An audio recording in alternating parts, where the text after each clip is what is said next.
આજરોજ જામનગર શહેરમાંથી બે જે મુખ્ય નદીઓ પસાર થાય છે, રંગમતી અને નાગમતી, આ બંનેનો આશરે 13 કિલોમીટર જેટલો સ્ટ્રેચ જામનગર શહેરમાંથી પસાર થાય છે. આ સ્ટ્રેચમાં વર્ષોથી ખૂબ મોટા પાયે રંગમતી નદી અને નાગમતી નદીના પટની અંદર મોટા પાયે દબાણો હતા.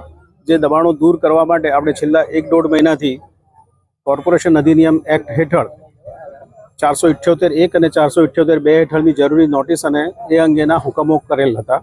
લોકોને પૂરતા સાંભળવાની પણ તક આપવામાં આવેલ છે અને ત્યારબાદ આપણે આ નિર્ણયો લીધેલા છે અને એના અનુસંધાને આજે આશરે 100 જેટલા મકાનો કે જે ગેરકાયદેસર કાચા પાકા મકાનો હતા એ અલગ અલગ 3 લોકેશન ઉપરથી આપણે દૂર કર્યા છે.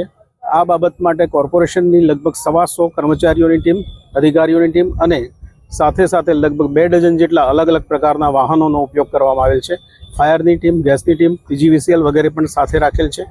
ઉપરાંત વધુ સહકાર આપણને સારો એવો સહકાર એસપી સાહેબ તરફથી પણ મળેલ છે.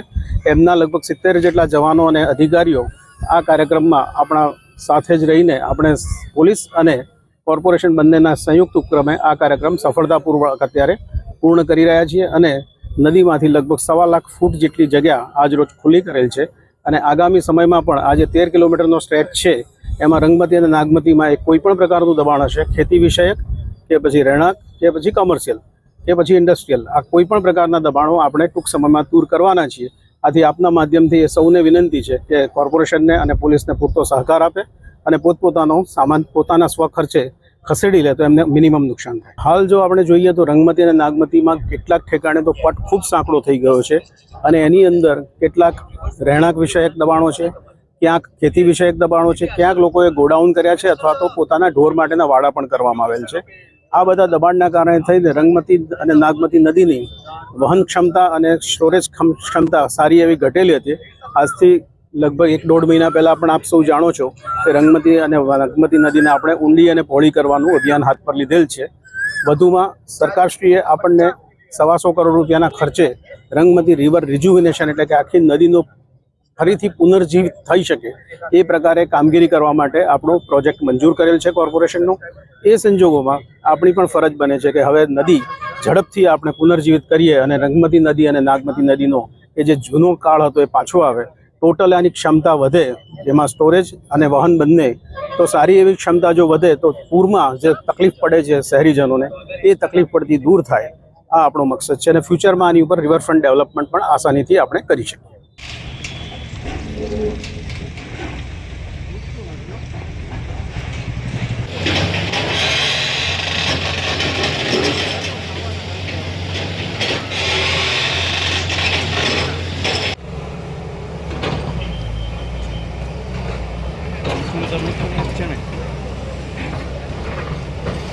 અને નાગમતી જે નદી છે આને પટમાં જે ગેરકાયદેસર દબાણનો કાર્ય છે એ જીએમસી દ્વારા હટવામાં આવેલ છે અને કોઈ પણ જાતનો કાયદો અને વ્યવસ્થાની સ્થિતિ ઊભી ના થાય એટલા માટે જામનગર સિટીના જે ડીવાયએસપી ઝાલા અને આના નેતૃત્વમાં દરેક પોલીસ સ્ટેશનના અલગ અલગ જે ટીમ છે, લગભગ 17 જેટલા જે લોકો છે અહીંયા હાજર છે, તાકી જે રંગમતી અને નાગમતી જે નદી છે આમાં જે ગેરકાયદેસર જેટલા બધા દબાણ છે એ દબાણ સારી રીતે દૂર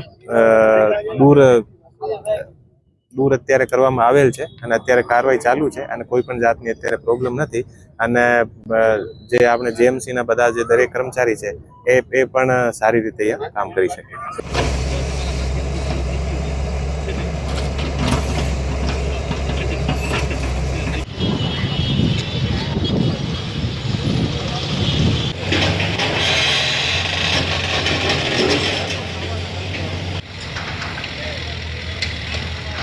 જ આવે